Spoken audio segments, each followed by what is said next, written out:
In a world marked by growing inequalities and global crises, local governments stand at the front line of action. We face the challenge of building societies grounded in rights and driven by universal public services.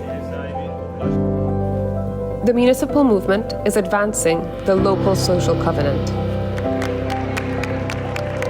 This is not just a commitment, it is a call to action. Housing is a right, not a privilege. Local governments demand policies that ensure access to adequate, affordable, and dignified housing for all. Culture is the backbone of democracy and social cohesion. We fight for cultural rights as a pillar of human dignity and collective memory. Without strong local finances, there is no local democracy. Fiscal justice and direct access to resources are essential to deliver public services that leave no one behind. The climate emergency is a human rights crisis. We must act locally to ensure a just transition that protects communities, ecosystems, and future generations. Health is a public good, not a commodity. We champion universal, community-based health services to guarantee care for all. Care, digital rights, time, and cities after dark are the new essentials. Cities and territories are reclaiming public services as foundations of democratic societies. Peace is built in our streets, in our neighborhoods, in our communities. Local governments are key actors in conflict prevention and fostering social cohesion. Hunger is a collective failure. We need territorialized food systems that guarantee access to healthy, sustainable, and locally produced food. The local social covenant secures political commitments to guarantee these fundamental rights. We are developing sustainable, concrete solutions that address today's challenges while securing a just future for the next generations. We bring local voices to global tables, ensuring that cities and territories shape international agendas through our diverse and interconnected multilateral strategies.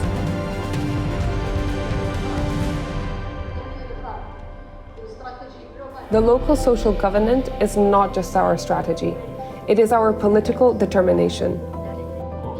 It is a commitment to dignity, justice, and collective action.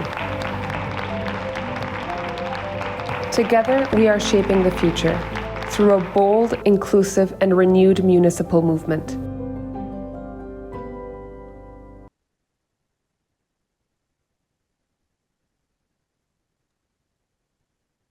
Good afternoon, colleagues. I am Giacomo Ricotti from the UCLG World Secretariat, and I am happy to welcome you to the first meeting of UCLG's policy councils convened around our local social covenant. Today, specifically on new essentials, cultural rights, and local finance. Before we begin, I'd like to remind you that interpretation is available in English, Spanish, and French. We also encourage you to keep your cameras open so we can all see each other and make this call as interactive as possible. It is my pleasure now to hand the floor to Pablo Fernandez, Assistant Secretary General of UCLG, for the opening segment. Thank you all, and Pablo, over to you. Thank you very much, Giacomo. Dear policy councillors, members of the town hall, as Giacomo was referring, it's our great pleasure to kick off 2026 with the first meeting of the policy councils, and specifically dealing with the local social covenant and the structural relation that we have with organized civil society and international stakeholders through our town hall. As the meeting says, this is a policy council meeting. This is the space where we want to hear from the politicians and to build the policy that will lead to our World Congress in Tangier. Let me explain briefly how we're gonna set the session. First, we will have some opening remarks to set the conversation. It's not a formal opening, but it's trying to put the tone in terms of where we stand and where are we going through. Then we will hear from the leading organizations that sent the letters to you, the policy counselors of UCLG, on the different thematics that will shape the political outcome document of our World Congress in Tangier in 2026. And finally, and most important, we will open, moderated by our Secretary General, our Policy Council. We want to hear from you, to engage, to debate, and to receive the political feedback to what it is suggested from the town hall that should be our political commitments in the local social covenant.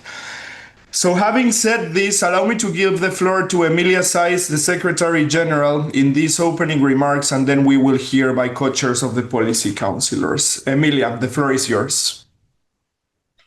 Thank you very much, Pablo. Greetings to everyone. Thank you to all the political representatives, the policy councillors that are joining us here today, and also to our partners. Thank you for finding the conviction and the strength to be here with us today.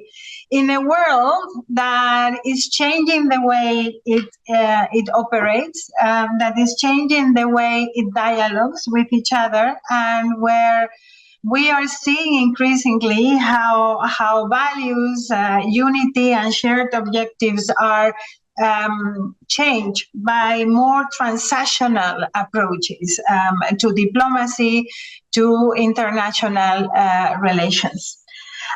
It is a change that we all need to get used to. And for a world organization like United Cities and local governments that is emanating from a movement that is over 100 years old, it forces us to look at unity, at joint policy and common agendas from a different perspective. It is urging us to think how we can remain politically relevant in a very polarized international context. How can we make sure that we address fragmentation without making fragmentation a part of how we act? That we allow for the transitional and that more transactional approaches to policy making and to relation building without allowing that to create separate segmented agendas. And we think we have found the way to go about this with your support, with your conviction, and with your involvement in what we call the local social covenant. The local social covenant is not an outcome document. The local social covenant is the crystallization of a process of a structured interlocution with our civil society partners, with politicians, that allow us to present core political messages that will drive the strategy of our world organization.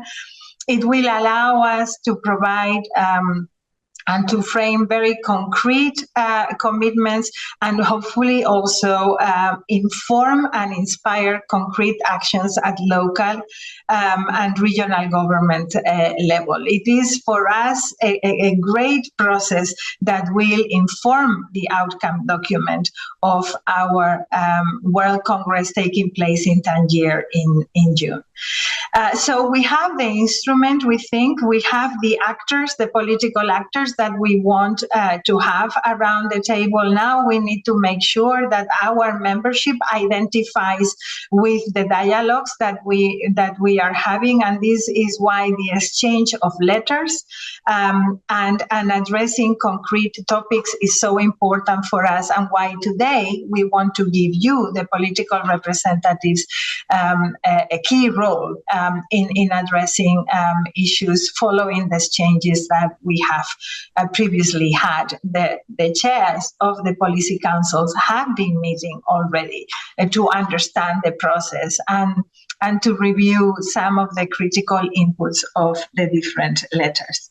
So we have those instruments, and we also think we have what brings us all together, which is the aspiration to provide the best local services possible to communities, driving from public policy, experienced and developed with the inputs of local communities, that need to lead to a new generation of local service provision that can really impact the way that we live, the way that we understand society, the quality of life of people for sure, but also our own sustainability. And that concept, the new generation of local service provision, is going to be that umbrella that is going to allow us to commit and to act. That is the core topic of the outcome document, and your inputs here today and in the follow-up throughout the year are going to be very, very important.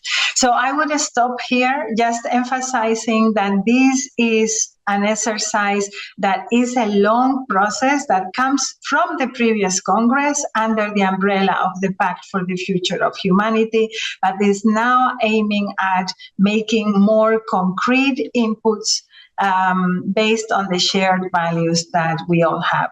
I'm sure it's going to be a very inspiring session, and I look forward to hearing from all of you and to listening to the introductory remarks of Mayor Aziz and our special envoy, Carola Gunnarsson. Pablo, back to you. Thank you very much, really, for making the effort to join us today, everyone. Thank you very much, Emilia. And as you were referring, this is a part of a process that in the long term started years ago in our Congress in Durban in 2019. And particularly for the local social covenant, where do we stand? We have received the first set of 8 letters from the covenant. Today we will be discussing 3 of them. And the letters, as Emilia was referring, it's a way of keep the political track and exchange. And the commitment goes beyond the commitment you will be ideally adopting in Tangier, but the commitment to dialogue and the commitment to keep track on this dialogue, which is an added value of our local multilateralism in UCLG. So having said this, allow me to welcome the mayor of Ramallah in Palestine, Mr. Isaac Aziz, who is here with us. He will be taking the floor again in the Agora. He's our ambassador for the future of government, linked to our mandate in the Pact for the Future. So Mayor Aziz, welcome. The floor is yours. Thank you for joining us. Thank you very much. Good morning, good afternoon, good evening, everybody. Thank you, Pablo. Thank you, Emilia, and Happy New Year to everybody. I'd like to start by saying the local social covenant is not only a methodology, it's a political coalition and a process of co-creation. It brings together mayors and governors with civil society, youth, workers, and multilateral partners around shared priorities such as those we are about to discuss today. The purpose of this political process is to reduce inequalities, strengthen public services, and build a society of rights that indeed leaves no one behind. As we move forward towards the World Congress and the World Summit in Tangier, the local social covenant is the framework that connects our dialogue with civil society to the political outcome. And we aim to deliver something next year. It offers a structured way to work across the 8 thematic pillars of the covenant and to articulate, as elected leaders, the priorities and commitments we are ready to take together forward. The letters we are discussing today are the entry point into this political conversation. They allow us to respond not only as individual cities and regions, but as policy councils speaking collectively. This stage is where the covenant becomes political, where we translate local realities into shared commitments, identify areas of convergence, and begin shaping the language that will anchor the Tangier outcome document. What we develop together now will form the core political material for that outcome. The words, priorities, and commitments emerging from this exchange will guide UCLG's renewed agenda, global agenda for 2026 and beyond, while creating a transparent record of our structured dialogue with civil society and partners. As we open this dialogue today, I commend you to reflect on how these letters meet the needs of our territories, how they align with political responsibilities we carry, and how they can guide us towards a strong, coherent, and jointly owned position for Tangier. Thank you very much, and I look forward to be an active member in this beautiful and interesting session. Thank you very much, Mayor, and we look forward. We couldn't ask for a better explanation from how the local social covenant is becoming political today with the policy councillors as the mechanism that we have to build policy. Thank you very much, Mayor, and looking forward to hear your response or your proposed response to the letters afterwards. Allow me now to give the floor to Ms. Carola Gunnarsson. She's a city councillor in Sala. She's the co-chair of the UCLG Policy Council on Multilevel Governance, and she's also our special envoy for freedom, solidarity, and fighting violence against local political leaders, and many other designations that I can go ahead, but we will leave it here. Councillor Gunnarsson, thank you for joining us. The floor is yours. Thank you very much, Pablo. Well, I'm very happy to see you all today, now when we are at the beginning of a new year, 2026. This is a year with a lot of challenges, but also a year with great opportunities. What brings us together today is the recognition that present and future generations require a renewed foundation of rights. Rights that must be built from our territories outward. The local social government is our vehicle to articulate this universal local agenda, one rooted in care, inequality, public services, and the everyday realities of our communities. It is where we define what kind of societies we want to build and how local democracy can lead global transformation. The process we are engaging in today stands on a political foundation, as said earlier, laid in Durban already in 2019, when our organization committed to a structured dialogue with our policy councils and organized civil society through the town hall. That moment marked a shift in how UCLG understands global governance, not as something distant, but as something built through proximity, shared responsibility, and a genuine willingness to listen. Cities Are Listening became more than a slogan. It became a method for shaping collective mandates. This foundation was strengthened in Daejeon with the adoption of the UCLG Pact for the Future of Humanity, which invited us to renew the social contract from the local level and to work with partners to define the next era of global policy. Now, as we prepare for our next World Congress, the local social covenant is the continuation of that mandate. It is where our organization begins to outline the political commitments that will guide our collective voice on the global stage in 2026 and beyond. What we do here is not technical. It is about defining rights, responsibilities, and the political direction we want to take as a global municipal movement. With this spirit, today marks the moment when we collectively react to the first letters of the covenant. These letters invite us to position ourselves politically, to identify what resonates with our territories, and to begin shaping the commitments that will travel with us to Tangier.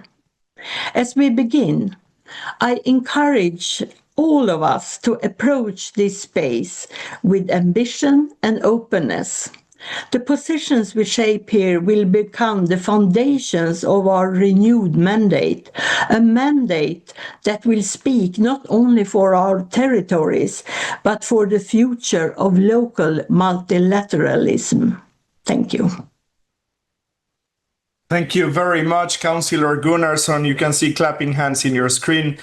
Thank you very much, Secretary General, Councillor and Mayor. Thank you very much as well, because we can hear, and our colleagues from the Town Hall can hear, that we do have political mandate, that we do have track of a history of cities are listening from, that it's mandated by our governing bodies and that it comes into real life with our policy councillors. So thank you very much. I will get back to you, Emilia, for the facilitation of the Agora, and mayors and well, councillor and mayor, we will get back to you in the Agora. Allow me now to introduce the head of policy of UCLG, Albert Diado, who will be facilitating the leading organizations to present the 3 letters that we will be discussing today. Albert, the floor is yours. Thank you, Pablo, and good afternoon, good morning, everyone. It's a pleasure to be here, and it's a pleasure to see that this process takes shape and bringing you all together in this next step of the process, which is bringing the policy councils together to discuss. We've been listening and hearing Councillor Gunnarsson talk about the cities are listening, how this process has been built, and this for this cycle, the idea is that cities are also reading, because the exchange that we have built, it's in this form of letters and the letters from the local social covenant. So for us, it's a very exciting moment to bring together the town hall organizations that are leading the respective pillars of the covenant together today to present the work that you have already seen, that you have already received and read, but for them also to present this work to you and to make this interaction more than just a symbol, but an actual moment of exchange. So for these two to happen, I have today with me the representatives of 3 of the organizations leading this process. We have Lorena Zarate from the Global Platform for the Right to the City. We have Stephen Weiber from the International Federation of Library Associations and Institutions, IFLA. And we have, on behalf of the Fonds Spécial d'Équipement and d'Intervention Intercommunale in Cameroon, the Executive Director of the FMDB, the Global Fund for Cities Development, Carlos de Freitas. They will present the different letters that you have been receiving. And for this, I will start by giving the floor to Lorena from the Global Platform. As you know, it's an initiative that champions inclusive and sustainable urban development and trying to ensure that all individuals can access and shape the spaces they live in. But beyond that, they are a long-standing ally, but also someone who pushes to go forward, to challenge our assumptions and to try us to make cities more inclusive and more livable. I think that I just want to add that it's of particular relevance this year in the 10th anniversary of the New Urban Agenda to still continue to count and to collaborate with the platform. So it's a pleasure to have you, Lorena, here today to present the letter and continue our long-standing collaboration. The floor is yours for presenting the letter on new essentials. Thank you. Thank you very much, Albert. Hello, everyone. I hope you can hear me well. It's a pleasure to be here today together with my colleague Kelly Agopian from the support team of the Global Platform for the Right to the City. I'm going to be very, very short so we can have actually an exchange and a dialogue today. We very much welcome this opportunity. We know it's not the first one, and we also know it's not the last one. So we will keep building this process together in the months ahead. Everyday life is impossible without essential services. Everyday life at the individual and collective level is impossible without access, quality public services. And therefore, we know they are at the cornerstone of building more just, democratic and sustainable communities.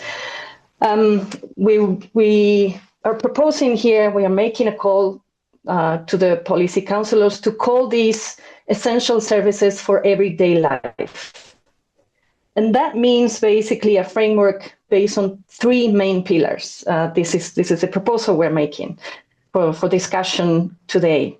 The first one is to adopt a feminist and caring approach to local service provision.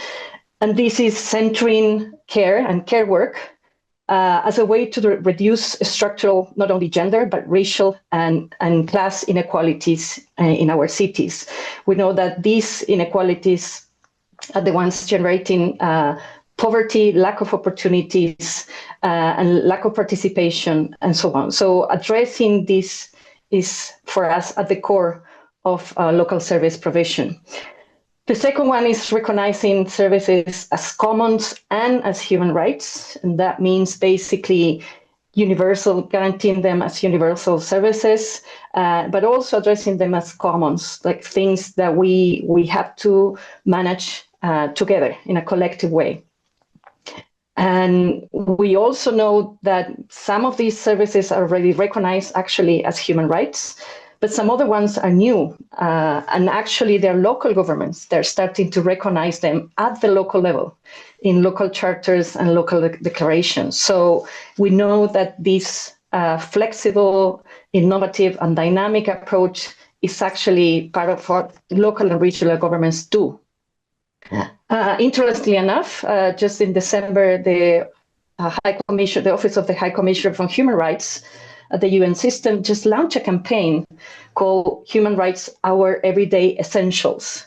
So I think it's interesting. I'm not sure they're actually inspired by the work UCLG is doing, but I think it's a wonderful opportunity and a wonderful door to deepen that dialogue and the common understanding. And finally, public-community partnerships as a way, or public-civic partnerships as a very necessary way to guarantee these local services, both the old ones and the new ones. We know that communities are already organized, the community-led initiatives all over the world to try to guarantee those services when the public sector is actually absent or not strong enough to do it. And we're proposing actually recognizing those efforts and supporting those efforts as a way of being able to guarantee and implement these services everywhere. So basically, we're putting forward this call to take actions towards cities that are committed to guaranteeing essential services for everyday life, based on a feminist and caring approach, centering on human rights and people's needs. And basically, then effective implementation will only be possible if local governments engage with communities through meaningful and horizontal partnerships. So very much looking forward to this dialogue and exchange with you all today. Thank you very much, Albert. Thank you so much, Lorena, and thank you, the three of you, to accepting the challenge of summing up your very extensive and in-depth letters with a lot of substance and challenging calls in just 3 minutes. We know it's a challenge, and we do appreciate that you accept it. I will now give the floor to Stephen Wyber from IFLA, which is a global organization representing libraries and information services worldwide. It advocates for libraries' role in education, culture, and community, but also advocates for the importance of culture and the importance of culture understood as cultural rights.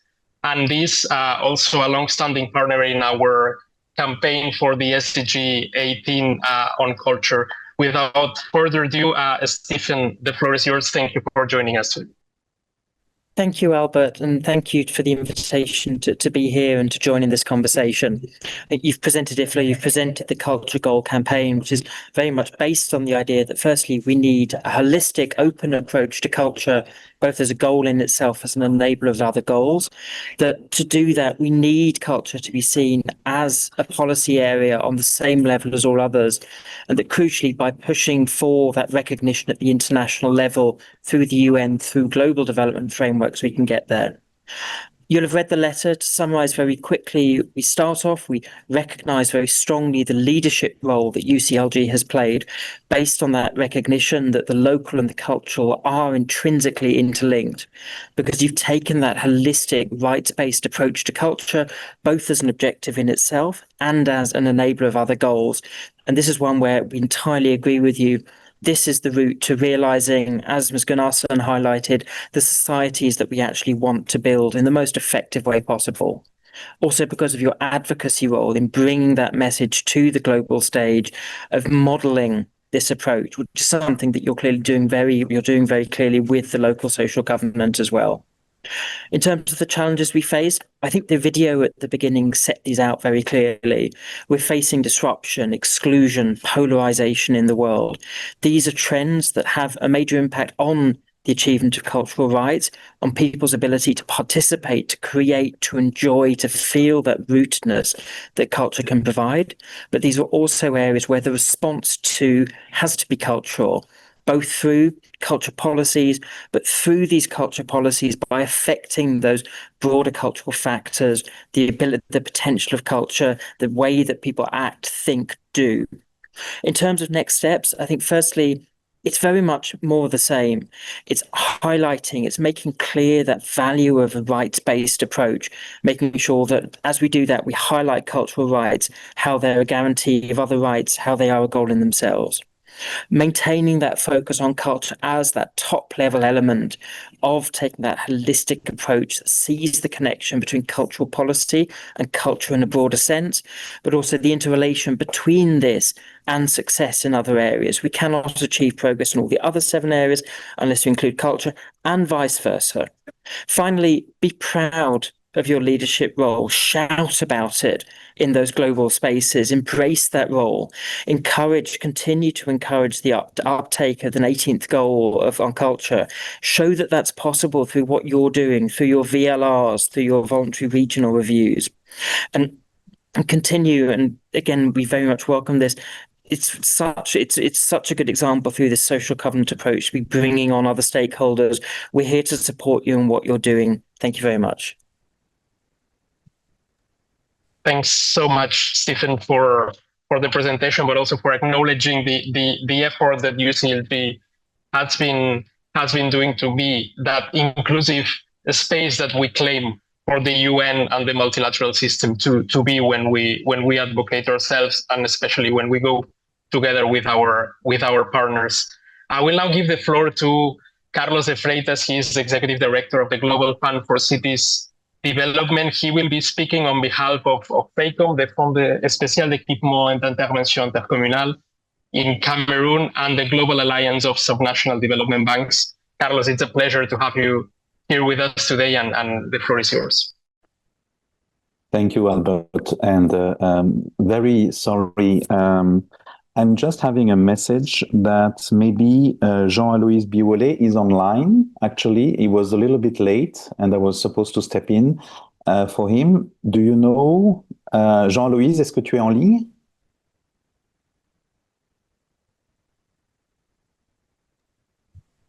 Oui, je suis bien présent. Bonsoir à tous. Perfect. Alors, je te laisse la parole. Merci beaucoup.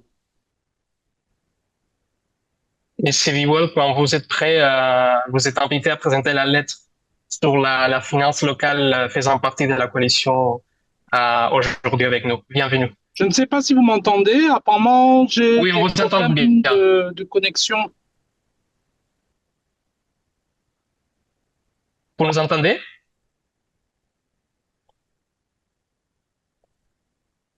D'accord, très bien. Donc, je voulais déjà vous remercier pour cette participation ce soir à cet échange. Donc, vous dire déjà que le FECOM travaille effectivement pour le développement des collectivités territoriales décentralisées au Cameroun, donc pour le financement de leurs investissements. Ce sont des projets de toute nature, aussi bien la construction d'hôtels de ville, d'écoles, de centres de santé, de systèmes d'alimentation en eau potable, et j'en passe. Donc, nous répondons à l'ensemble des besoins des communes. Et depuis quelques temps, nous nous sommes sommes engagés sur l'accréditation au fonds climatique, notamment au fonds d'adaptation.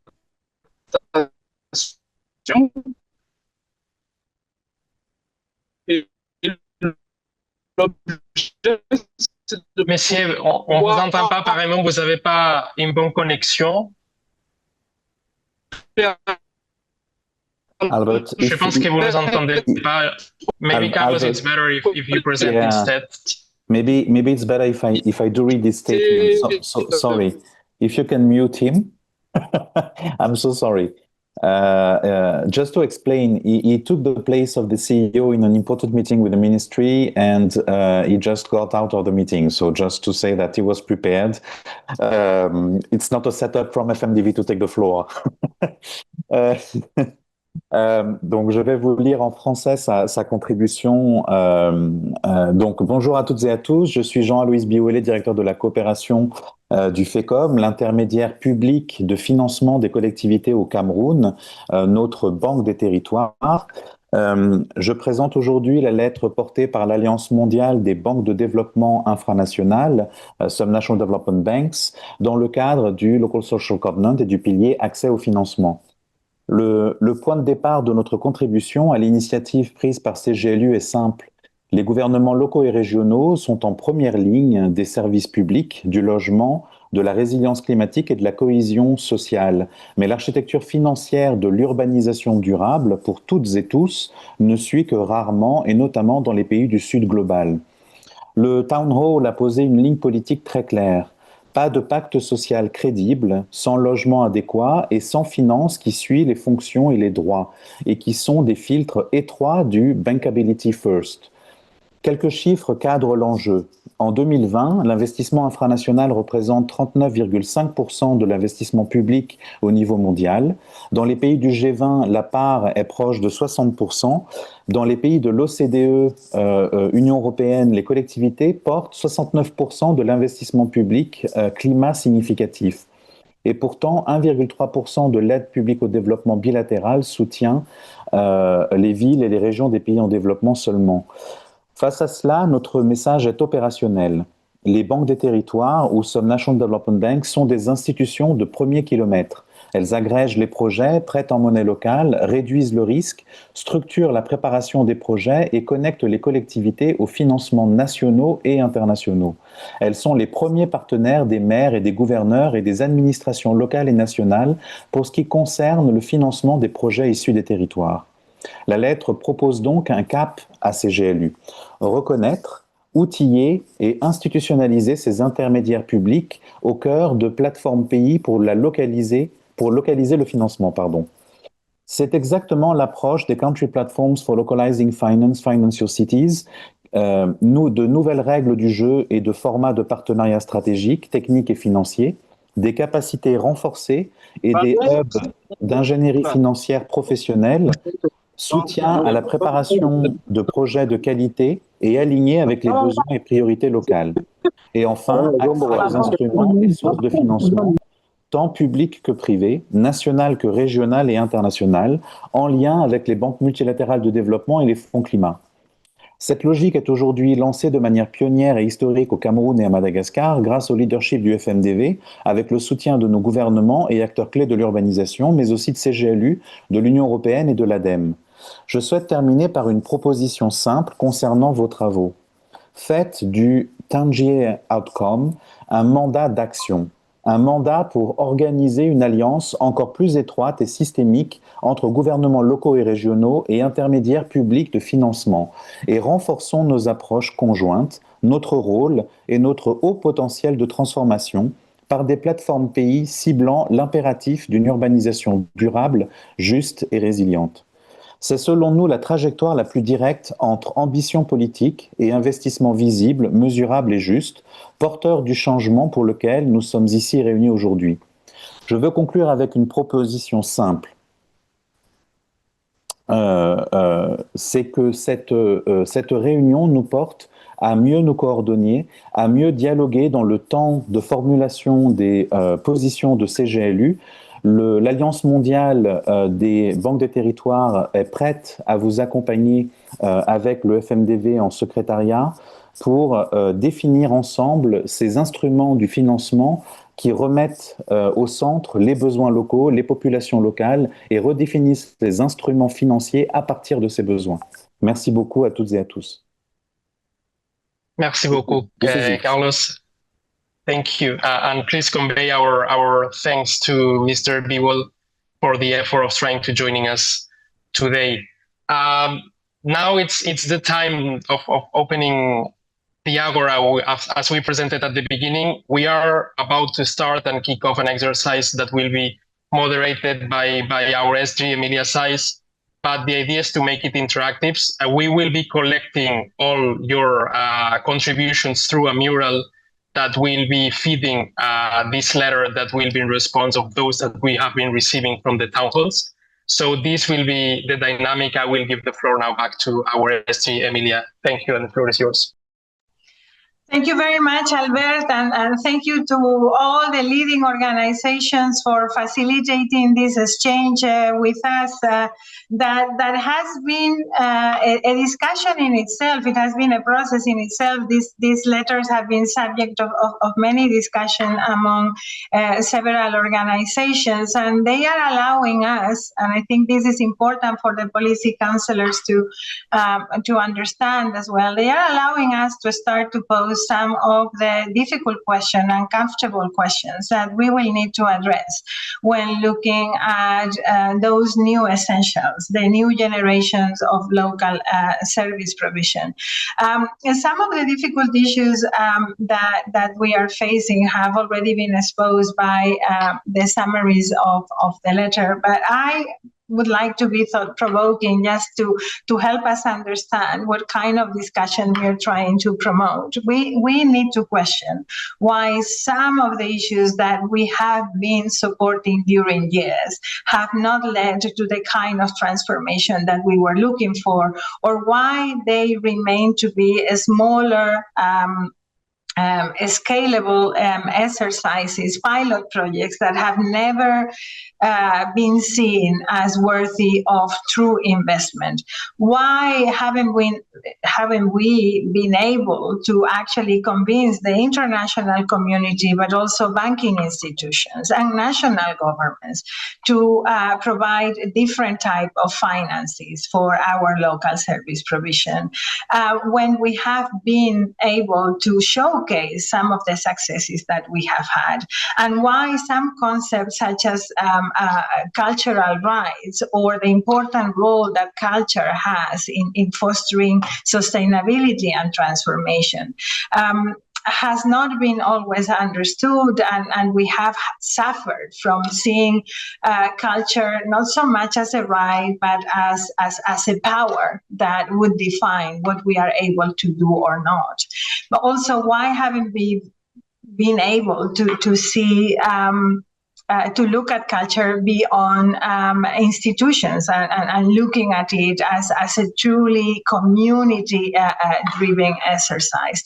And the same is true for some of the basic components of what we consider to be the new essentials, the feminist approach, understanding feminism not as something that needs to drive us towards equality, but as a type of transformational approach that will lead to different institutions, to more inclusive institutions, that will fight against the traditional hierarchies and that will allow us to identify new priorities in services and to have a different focus. So we will need to ask ourselves those difficult questions under all of the topics, and we will need to come to concrete proposals, to concrete calls on how to foster true community partnerships and not talk only about power sharing. And it is something that we have been addressing over the past years. We have a long tradition now and under the Pact of the Future of Humanity, with our commitment to care at the heart of local service provision. But I think that this outcome document, these discussions need to bring us a step further, and we will try to actually address the challenges to actually have an outcome document that will allow us to produce essential services for everyday lives, as our colleague Lorena Zarate was proposing. Also, to shout out to the achievements that we have managed to have, and to show to the international multilateral system that our local multilateralism is one that can be the hope and the remedy for some of the things that we are facing nowadays. So thank you very much for that introduction, and I'm now going to open the floor by inviting Paola Pavón, Prefect of Pichincha and co-chair of the UCLG Policy Council on Local Multilateralism and City Diplomacy, also the president of the UCLG Forum of Regions and vice president of our organization. So, Paola, with all of these hats and as a feminist leader, how are you looking at our agenda now? Es realmente un placer tenerte con nosotras, Presidenta. Esperamos que nos cuentes tu perspectiva y que eso nos inspire para los próximos pasos dentro de nuestra agenda. Adelante, Presidenta. Gracias, querida Emilia, no solamente por conducir, motivar este espacio, sino por el breve contexto que has hecho de estos tres temas fundamentales: las finanzas locales, los nuevos esenciales y los derechos culturales. Quiero también agradecer por este enorme esfuerzo colectivo que ha hecho posible este proceso de diálogo multinivel, y claro, a las organizaciones y a quienes representan a la sociedad civil que el día de hoy nos han transmitido sus ideas y nos han acompañado en este proceso. Este proceso que ha sido vivo, en donde se ha puesto en común las urgencias cotidianas, las desigualdades persistentes y las aspiraciones compartidas que atraviesan tanto las ciudades como las regiones. Y como señalabas, hoy estamos aquí no solo para debatir, sino sobre todo para construir acuerdos colectivos en torno a estas nuevas causas comunes, capaces de renovar el pacto social, fortalecer la democracia local y devolver al multilateralismo su razón de ser. Tenemos que estar preparados para responder a la vida real de nuestras comunidades. Y sí, estamos en un momento desafiante, en un contexto regional, en un contexto mundial desafiante para nuestras democracias y para el multilateralismo también. Es un momento que está marcado por conflictos geopolíticos, por crisis superpuestas, crisis económicas, climáticas, sociales, y por una creciente desconexión entre las decisiones globales y la vida cotidiana de las personas. Por eso creo que era muy importante la reflexión que hicieron los alcaldes y alcaldesas que intervinieron antes de este espacio. Es precisamente ahora en donde el rol de los gobiernos locales y regionales se vuelve todavía más imprescindible. Desde los territorios sabemos que la democracia no se sostiene en abstracto, se sostiene en lo cotidiano. Se sostiene en el acceso al agua, el acceso a la energía, a la vivienda, a la salud, a la educación, a la seguridad, a la movilidad, a la cultura, al cuidado y también a la ocupación del espacio público.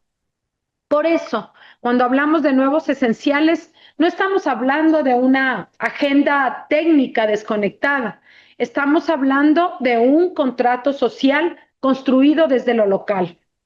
Los servicios públicos esenciales no pueden ser mercancías, son bienes comunes y derechos humanos, y cuando se privatizan o se precarizan o se subordinan a la lógica del mercado, no solo se debilita el bienestar, sino se debilita la misma democracia.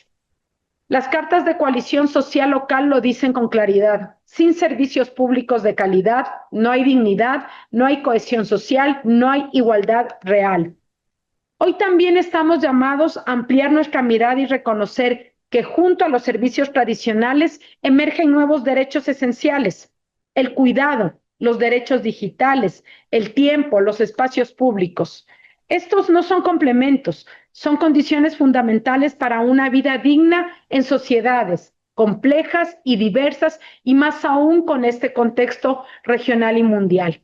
Y aquí quiero subrayar algo central. Poner el cuidado en el centro de las políticas públicas no es técnico, siempre repito esto, es una decisión política. Emilia lo decía, necesitamos ver el enfoque feminista de manera más integral, no solamente como una consigna, sino como una respuesta estructural a las desigualdades históricas de género, de clase, de raza y de territorio. Y los derechos culturales en esa lógica forman parte inseparable de esta agenda. La cultura no debe ser un privilegio, es un derecho que sostiene la memoria colectiva, el diálogo, la identidad y la participación democrática. Y ahí se vuelve un insumo determinante para fortalecer la democracia. Siempre lo reitero, para los gobiernos subnacionales, el acceso a financiamiento no es un asunto técnico, es una condición de la democracia. Sin capacidad de inversión no podemos garantizar derechos, ni sostener transiciones justas, ni responder a las crisis.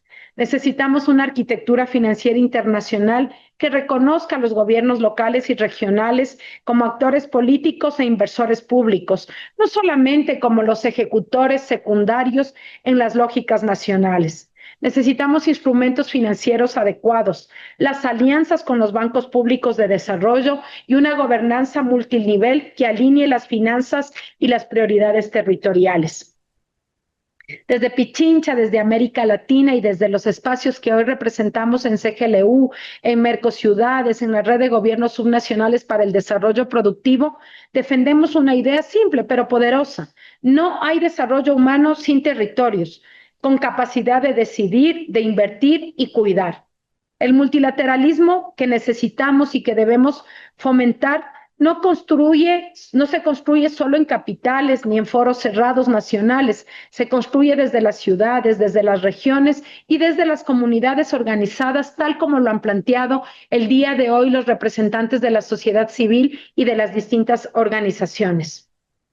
Sigamos empujando juntos esta agenda, queridos compañeros y compañeras. Por eso reitero el agradecimiento a esta convocatoria de este Consejo Político. Tenemos que seguir fortaleciendo nuestras ideas, nuestros pensamientos y nuestra postura colectiva hacia lo que significa Tánger. Porque defender los territorios es defender la democracia. Y defender la democracia hoy, más que nunca, es una tarea urgente y colectiva. Gracias, querida Emilia, por permitirme plantear ideas respecto de estos 3 puntos esenciales.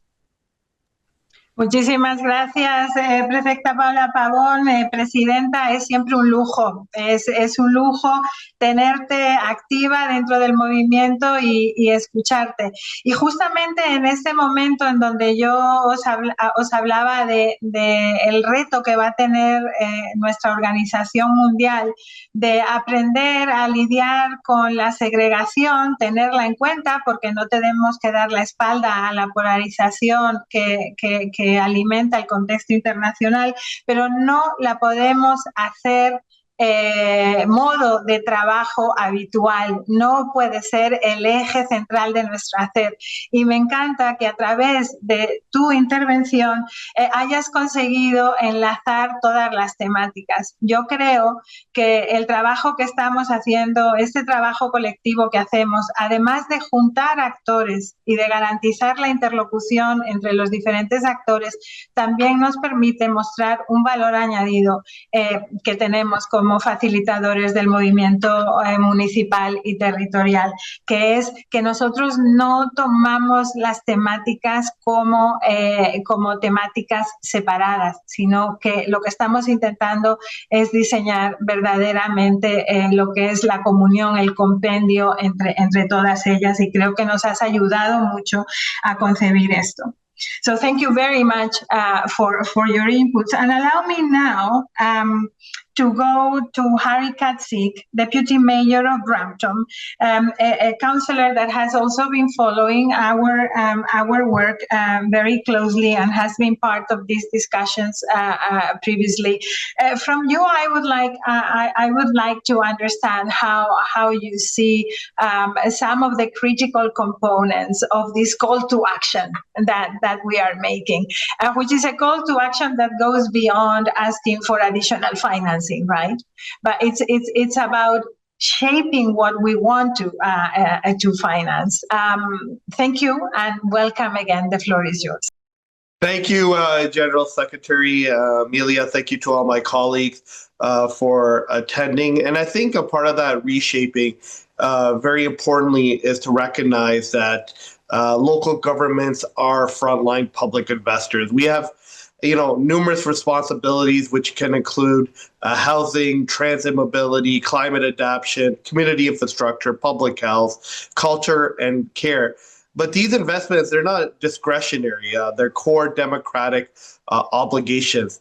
And in fast-growing cities, City of Brampton is the fastest growing city in the whole country of Canada as well. And I know many of the municipalities represented here are similar. Local governments, we often invest ahead of senior levels of governments. In Canada, we have provincial and in national governments because we have to respond to population growth, infrastructure pressures, and social needs. This isn't exceptional. It's not the exception. It's increasing norm. So communities cannot wait, and local governments act because they are closest to those needs. They're closest to the people. Recognizing local governments as critical public investors is therefore, it's not a technical adjustment, but a political acknowledgement of democratic legitimacy and responsibility. Territories face a stark global disparity in local investment as well, and that's largely structural. Across regions, territories face expanding mandates, but unequal access to long-term, affordable, and predictable finance. We also face that regularly. This is visible throughout the world in different cities. This challenge is something we all share. When investment does not follow people, pressures accumulate on housing, on transit, on health, on social infrastructure, deepening inequities. This gap undermines climate commitment, social cohesion, and trust in public institutions. So localizing finance, it's not really an option anymore. It is essential to equity, resilience, and democratic credibility. Social development banks as well, they're playing more and more a critical role, and they are becoming the first mile finance partners. They are that. They're uniquely positioned. Their proximity to territories allow them to understand local realities, support integrated investment strategies, and align financing with the democratically defined priorities of local governments. So that's a very powerful partnership and combination. By anchoring finance closer to where decisions are made and needs are experienced, SDBs help translate global capital into place-based long-term public value. And we need to empower social development banks with effective financial tools. They have expertise and technical expertise that are very helpful and needed, and that really complement local government. So empowering social development banks means providing adequate capitalization, long-term horizons, long currency capacity, and risk-sharing instruments while safeguarding their public mandate. So equally important is governance. SDBs must operate with transparency, democratic oversight, and alignment with social and climate goals. Resisting short-term logic, that's something that's a problem both on the political side and the banking side sometimes, over long-term goals, long-term health of communities, over standardized financial models, and overlooking territorial diversity. So the local social covenants offers a political compass. I'm very thankful to have an intervention on finance. We need to reshape how resources flow, who decides, and which futures are prioritized. I support advancing this agenda so that local finance strengthens democracy, reduces inequality, and delivers real change, starting from the first mile in our territories. Thank you so much. Thank you so much, and thank you for bringing something that we need to make an effort to recall, both in our outcome document, but also throughout the discussions towards the Congress, to define this local service provision with this perspective as, I mean, actually democratic prerequisites, right? And to look at it from a social need perspective that we need to address, looking at the longer term and also the sustainability. I think that is also that, and the need to protect the commons is one of the big differentiators between local and regional government actors and any other type of actors that might be playing a role in local service provision or access to services. It goes beyond the access itself. It goes beyond the access to water.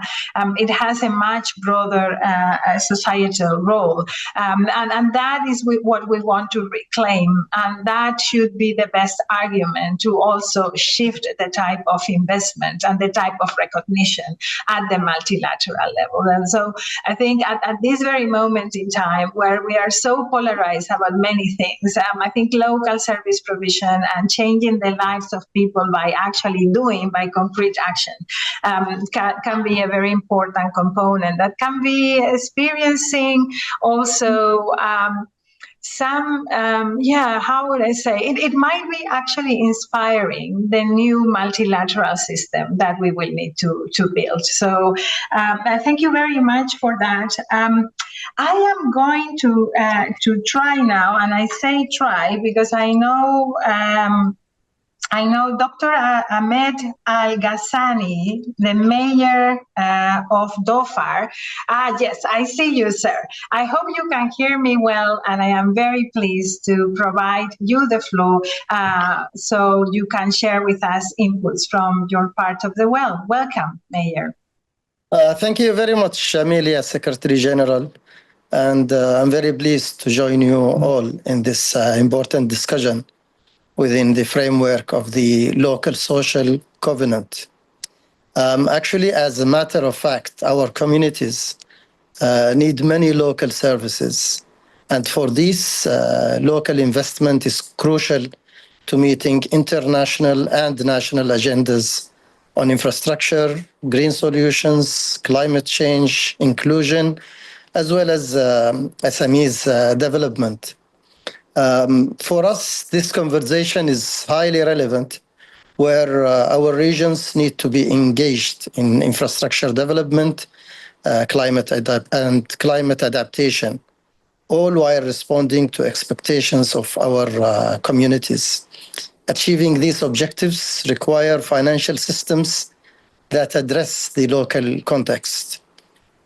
In this context, it's of great interest to participate in discussions on the recognition of subnational development banks as first-mile public finance partners for local and regional governments. These institutions are expected to be closer to territories, understand local context, and at the same time are able to translate national and global objectives into concrete implementation projects. I believe that if local governments are the first partners of national development, then subnational development banks are naturally our first public finance partners. However, proximity alone is not sufficient. SDBs need to be empowered with effective and flexible financial tools. We mean here that we don't need to have too many rigid parameters around the financing options that these can offer. These tools are essential to ensure that finance serves public mandate, long-term sustainability, and social outcomes. It is believed that the local social covenant will provide us with a strong compass. As local leaders, we all have responsibility to ensure that financial architectures support development and inclusion. And I look forward towards continuing this discussion with you all and towards learning from this important discussion that you are initiating at this high-level meeting. I thank you very much for giving me the opportunity to participate in this and to join you on this important matter for our people and our territories. Thank you very much. Thank you very much, Dr. Al-Ghassani.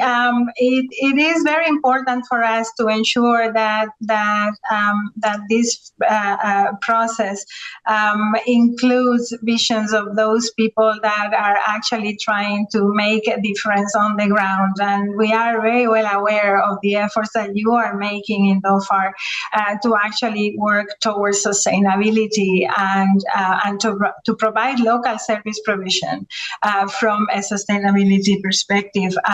I agree with you, and I think many in this room will agree with you that we need to change the type of instruments that are defining what is bankable and what is not. It is a discussion that we have had for a very long time, and your message is loud and clear, and it will be indispensable for us to include that perspective. The framing of what we want to invest in will be very, very critical. We hope that with the focus on a new generation of service provision, making the links between the commons that we're trying to protect, the kind of impact in society of local service provision, and the definition of more inclusive community-based type of instruments, we will be able to influence and to drive towards that change, and that you finally can feel that in your city, in DOFAR. Thank you so much. Allow me now to go to a different region, and I am very pleased to have with us Eider Inunciaga, Councillor of the City of Bilbao. Eider, welcome. Thank you for being with us. The floor is yours. Thank you, Secretary General, and good afternoon, good morning, everyone. It's a pleasure to be here. And first of all, I would like to thank UCLG for convening this dialogue, for letting us share this experience, and for letting us shape the future and this short-term future in Tangiers in June. So as it has been mentioned throughout the conversation this afternoon, we are right now at a critical moment. And I totally believe, and we totally believe from the City of Bilbao, that cultural rights will provide us with the ground for resilience, for dialogue, and for creativity to navigate through the main transitions that we are currently going through. In the City of Bilbao, we've got experience on being a new city and reborning and regenerated a city, having culture at the center of the regeneration and renewing of our city. During the 19th, the regeneration of the city happened with culture as a backbone element. So we know that it is possible. We know that a culture-based policy in a cross-cutting manner is possible. So we are totally committed to what the letter presents, and we are totally committed to the future steps that are being planned here, that are being discussed here. There are three core messages that are included in the letter, and we totally agree with them, and we are part of them, and we believe in that collective commitment. So on the one hand, cultural rights as human rights and public goods, something that has been also specifically explained here today from our perspective, and just trying to add some specific and practical tools. We've got this cultural strategy 2023-2033, having culture as a basic and human rights for all our citizens, and this strategic plan is embedded in all our public policies, so somehow it's transactional and cross-cutting. The second idea, part of this letter, is culture as a driver for transformation. And as I mentioned before, this has been a basic element for the transformation of our city. And we would be happy to go deeper into this topic if it's necessary in this path towards Tangiers. And then the third idea would be to create this renewed place for culture as a global right, as in the global agenda. We totally believe that it is absolutely necessary that culture has got its place as a right in the global agenda. So in the coming agendas, we need to push for that as local governments as well. So this new global cultural objective that we are all working together, this 18th SDG or whatever we want to call it afterwards, should have some basic elements. So we should make sure that we are talking about a rights-based approach. We should be talking about universal access to culture. We should be talking about culture as a cross-cutting issue. We should have a focus on the most vulnerable, and it was a very interesting intervention from the prefect from Pichincha, and we totally agree on that. It's trying to protect vulnerable collectives and being able to provide what each of them needs. We should be able to provide indicators, and we should be able to work on accountability for all the stakeholders. And this links to what's something that Emilia was mentioning at the beginning. It's about attracting investment and aligning investment with culture, which is something that we all want, that we all need, that is absolutely fundamental in order to be able to move forward. Just to finish, as I think it was mentioned before, asked in those questions that were submitted to us also to reflect on, our commitment as a city is clear. We have been working on cultural rights. Just to provide some examples, in 2015, we hosted the first UCLG Cultural Summit. We adhered to Mondia Cult in 2022. We are part of UNESCO's creative cities, just adding value and really pushing for our creative economies to show how culture can also be an economy driver. So from our perspective, we are looking forward to pushing and to advocating and just supporting all the collective work that everyone in the room is doing towards the achievement of that objective as in the global agenda. So thank you very much for the opportunity. Thank you very much, Eider, for the work that you have been doing with us at so many different levels and on so many different topics. But certainly, culture has played a very important role in the relation that Bilbao has with its citizens, but also with the international movement. And thank you also for that strong link that you make between the culture agenda, the rights and the values of one city. I think that is the type of glue that we need to ensure that the international community and the national governments understand the type of local service provision that we are putting forward, that does not see citizens as mere customers, right? But that is allowing us to construct a way of life that needs to be sustainable and that also takes into account not only all cycles of lives, but also the next generations and that longer term perspective that were brought to the discussions. And thank you for your support, but also for that inspiring intervention that you have had. And I see Stephen nodding, and I'm not surprised, Stephen. I mean, we are on the right track. And if you put on the news and you see all these difficult things that we are going through when the system as we know it seems to be collapsing, and then you go into a meeting like this one and you realize, well, there is a lot to build on, right? If we just resist, if we just make sure that we connect the dots, then we can actually be better than before. Allow me now to call on André Viola, Departmental Councillor of Aude, but also our spokesperson on water.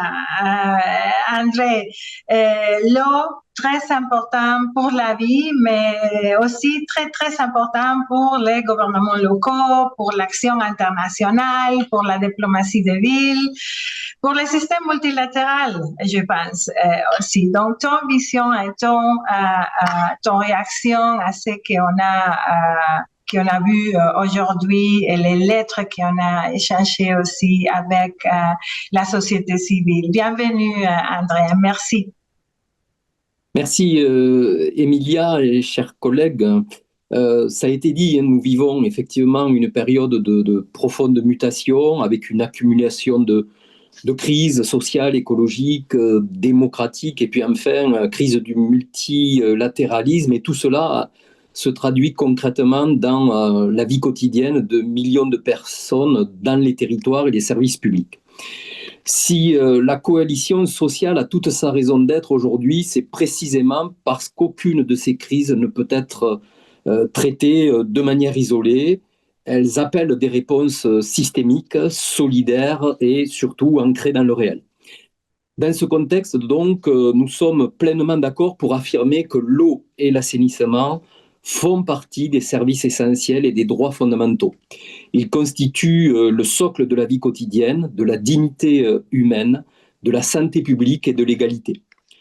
Le sommet des Nations Unies de 2023 sur l'eau l'a rappelé avec force, les progrès de l'ODD 6 sont très insuffisants et sans changement de trajectoire, une part croissante de la population mondiale pourrait être privée d'un accès sécurisé à l'eau dans les décennies à venir. Alors face à cette situation, nous affirmons clairement que l'eau, tu l'as dit, n'est pas une marchandise, mais un bien commun mondial et un droit humain fondamental. Reconnaître l'eau comme bien commun implique de remettre l'intérêt général au cœur des décisions, de lutter contre les logiques de marchandisation excessive et de garantir une gouvernance transparente, équitable, démocratique de la ressource et des services. Cette reconnaissance, et je rejoins ce qui a été dit aussi tout à l'heure, doit s'accompagner d'une approche féministe. Les inégalités d'accès à l'eau touchent de manière disproportionnée les femmes et les filles qui assument encore majoritairement les tâches liées à l'approvisionnement, à la gestion domestique et aux soins. Aussi, il nous faut garantir une participation effective des femmes aux instances de décision et de gouvernance, notamment dans le domaine de l'eau. Les collectivités jouent un rôle absolument central dans cette dynamique. Elles sont en première ligne pour assurer l'accès à l'eau potable et à l'assainissement. Et partout dans le monde, malgré des moyens souvent contraints, elles innovent, expérimentent et coopèrent. Et de nombreuses collectivités font le choix de renforcer la gestion publique de l'eau, de remunicipaliser des services et de développer des formes de gouvernance plus participatives, associant les usagers, les travailleurs et les communautés locales. Ces choix permettent de mieux protéger les populations les plus fragiles, de limiter les logiques de rente et de renforcer la transparence et de réinvestir les ressources financières dans l'amélioration du service et la protection des milieux aquatiques. Nous nous engageons donc à favoriser et à renforcer les partenariats avec les populations de nos territoires, les communautés locales, les organisations de la société civile et les usagers sont des acteurs clés de la gestion durable de l'eau. Mais l'action locale, aussi déterminante soit-elle, ne peut suffire sans un cadre politique et financier cohérent, et donc reconnaître le rôle des territoires doit engager à sécuriser des financements pérennes et de développer des mécanismes, ça a été dit précédemment, de financement innovants. Enfin, la gouvernance mondiale de l'eau doit évoluer, elle doit devenir plus inclusive, plus démocratique et bien évidemment plus attentive aux réalités territoriales. Les collectivités doivent donc être pleinement associées aux décisions et aux stratégies internationales, notamment dans le cadre de l'agenda de 2030. En conclusion, donc, dans les mois à venir, il semble essentiel de nous réunir, d'échanger, de travailler sur cette vision que nous souhaitons impulser depuis CGLU auprès des acteurs nationaux, régionaux et internationaux de l'eau. Et je vous invite donc à vous inscrire pleinement dans cette dynamique impulsée par CGLU et encore aujourd'hui sur ces enjeux de l'eau et à proposer des thématiques en lien avec ce sujet dans vos priorités locales qui viendront donc nourrir notre plaidoyer à l'échelle internationale. Merci. Merci André. Je sais que tu seras à Dakar pour une réunion importante sur l'eau en représentation de notre organisation mondiale, évidemment, très très important. You know, for a very long time, when we dealt with water in our World Organization, in our movement, we were continuously talking about our dialogue with the private service providers on water, the private sector.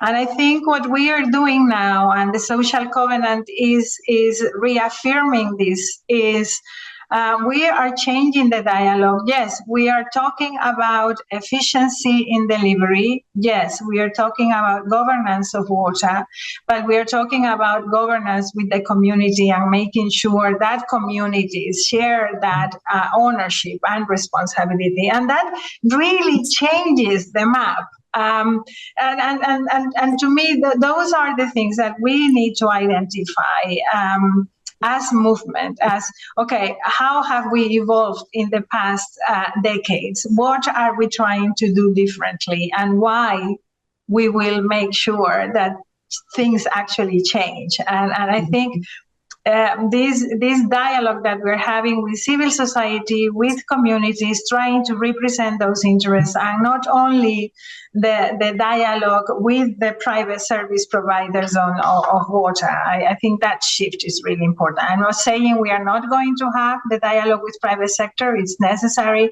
but I think this social approach as human right is very, very important. And thank you, Andre, for making that happen and for carrying our flag to those discussions at international community level. Allow me now to go to the Deputy Mayor of Porto Novo, Ms. Gertrude Nadia Sena Dosa. We are very happy to have you with us, Gertrude. Welcome back to our discussion. The floor is yours.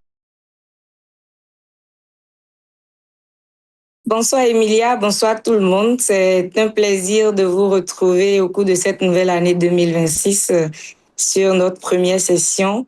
Alors, mon thème d'aujourd'hui, ça porte sur la mobilisation des jeunes femmes et des droits culturels.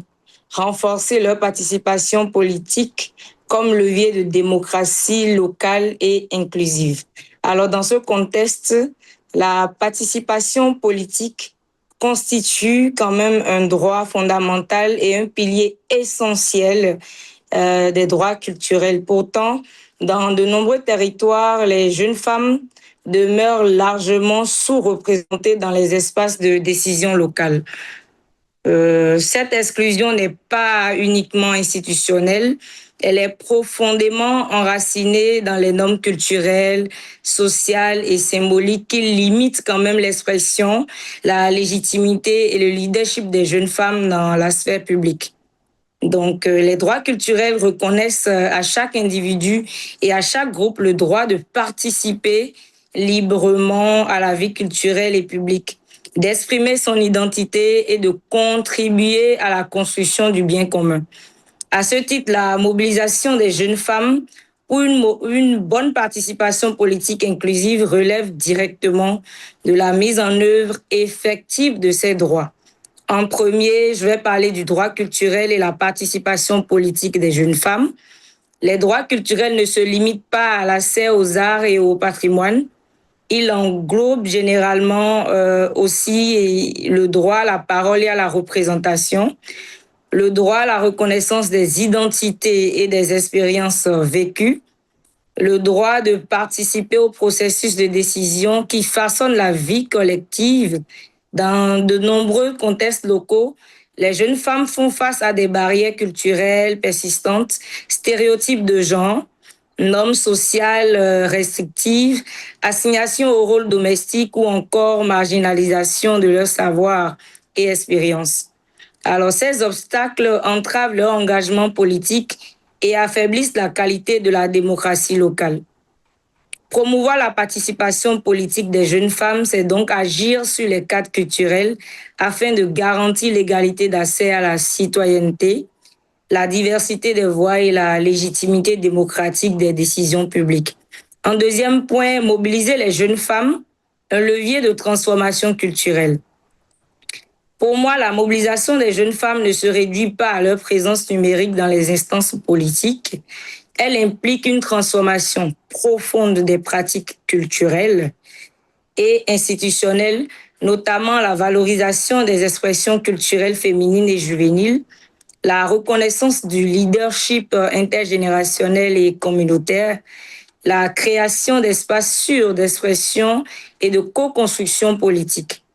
En ce sens, les politiques locales doivent intégrer une approche culturelle inclusive qui reconnaît les jeunes femmes comme actrices à part entière de la vie politique, publique et porteuses des visions alternatives pour le développement territorial. En troisième point, le rôle des gouvernements locaux et des acteurs culturels.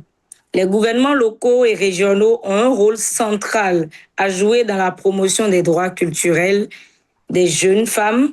Cela passe d'abord par l'intégration systématique du genre et de la jeunesse dans les politiques culturelles locales, le soutien aux initiatives culturelles et citoyennes portées par des jeunes femmes, le renforcement des mécanismes de participation inclusive au niveau local.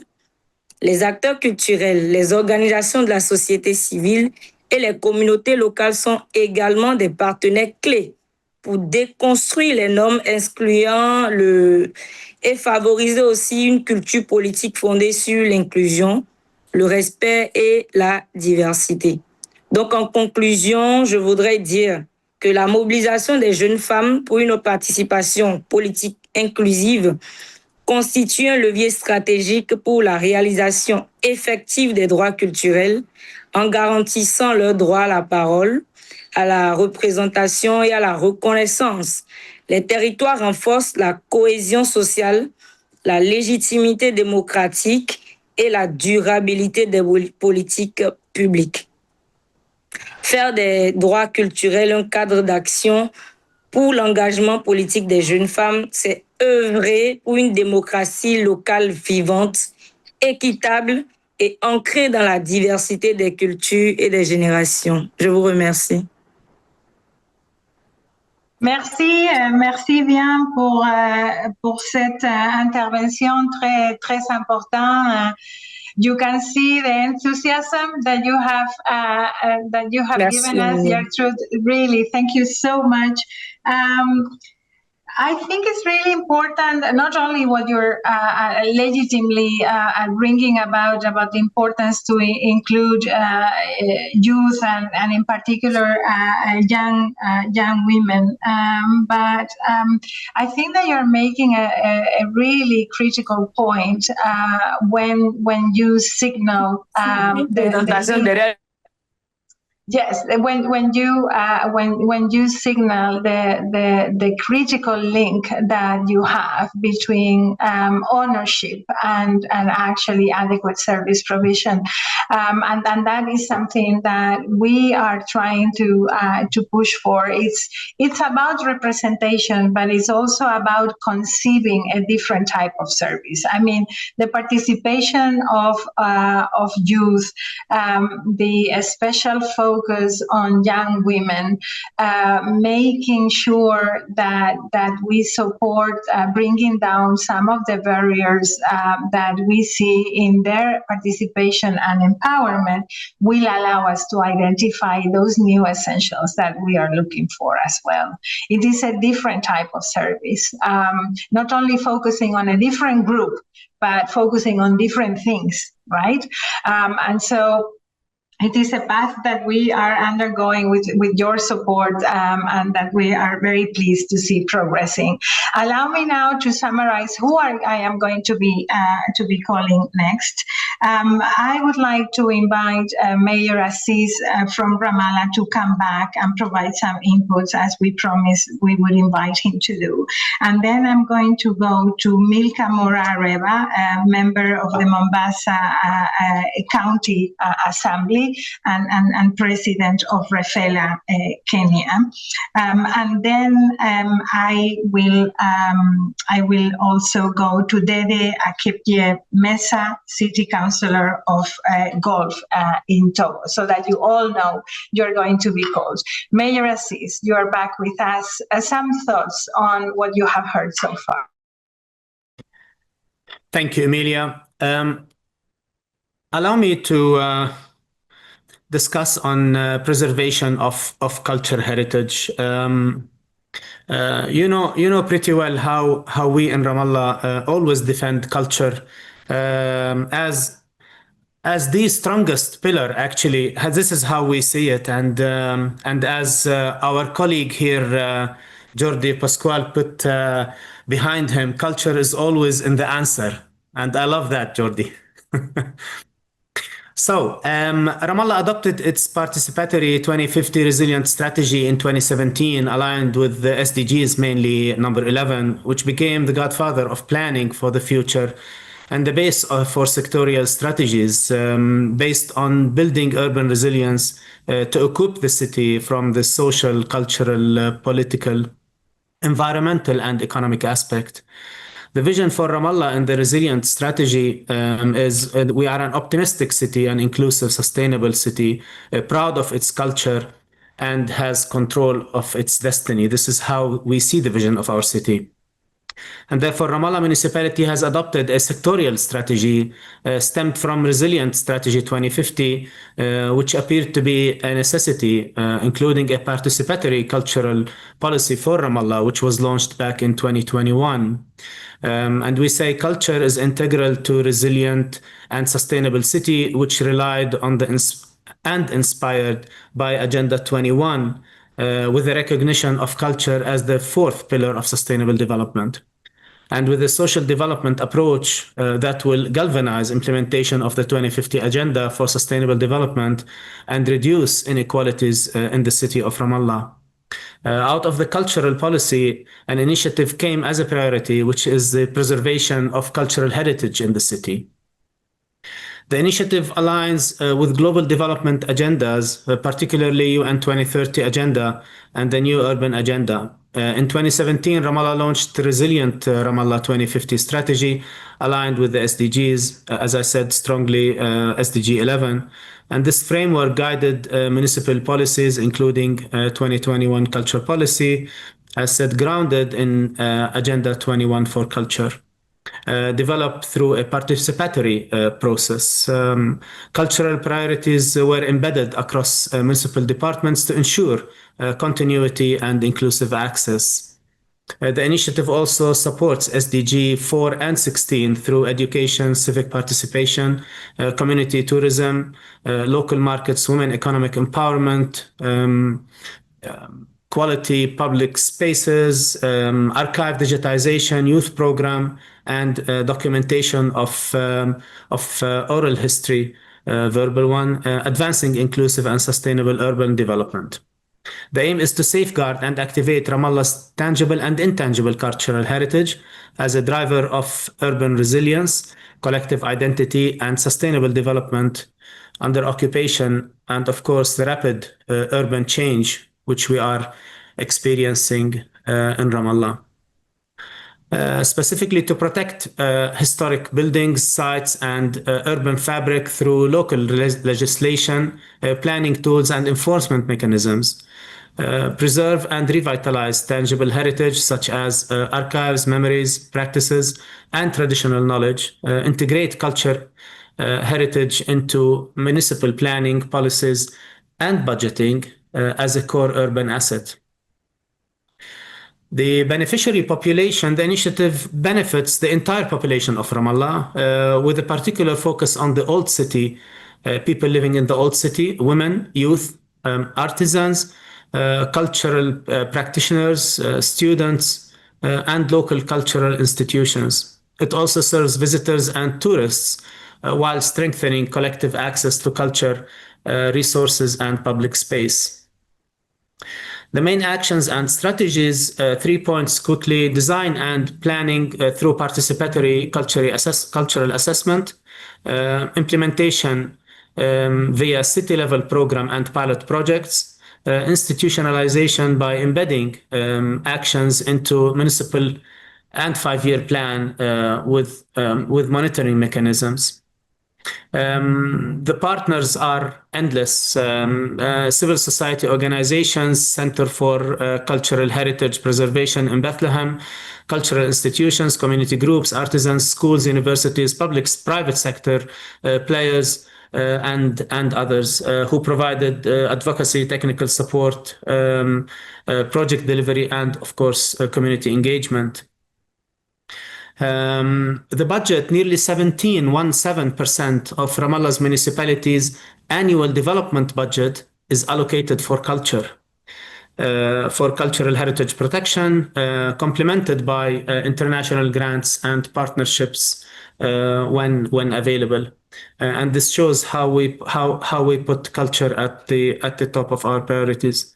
Obstacles indeed are the political instability, occupation-related restrictions, and things that are very well known in this part of the world.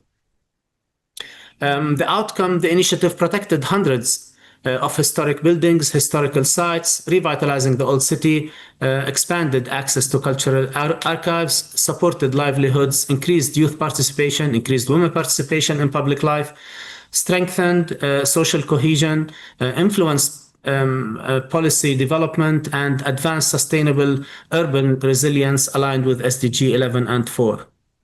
The initiative had a strong impact on Ramallah by reintegrating cultural heritage into everyday urban life, revitalizing Old City. As I said, we protected 365 historic houses built between 14th and 18th century, improved public spaces, and created economic opportunities through heritage tourism, artisans activities, and local food initiatives, especially for women and youth. I don't want to take much of your time. Just to close here, the implementation focused on activating and preserving the heritage through programs at the city, community level, guided by an actionable plan integrated into municipal work cycles. Key milestones included cultural assessment, stakeholder workshops, defining priorities, inclusive action plans, and pilot projects strengthening participation and urban resilience. Continuity is reinforced through integration into departmental plans, annual reviews, and long-term partnerships.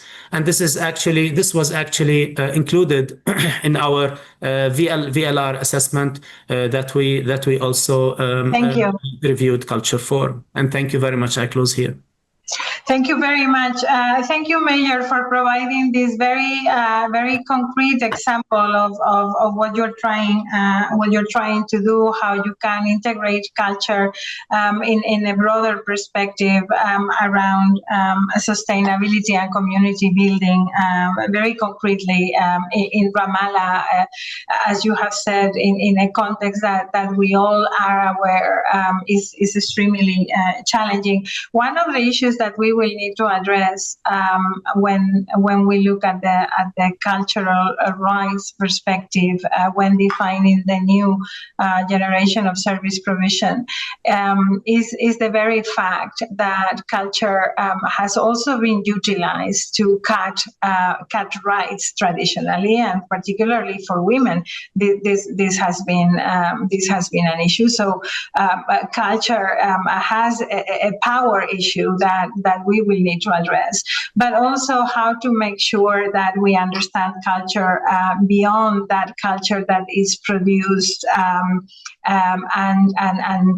consumed within institutions, including private sector, but also public institutions. So there is a discussion that we need to have there about certainly the importance of the formal institutions like library, but also how can we make sure that we are including community-driven cultural initiatives in what we define also as service provision through public policy.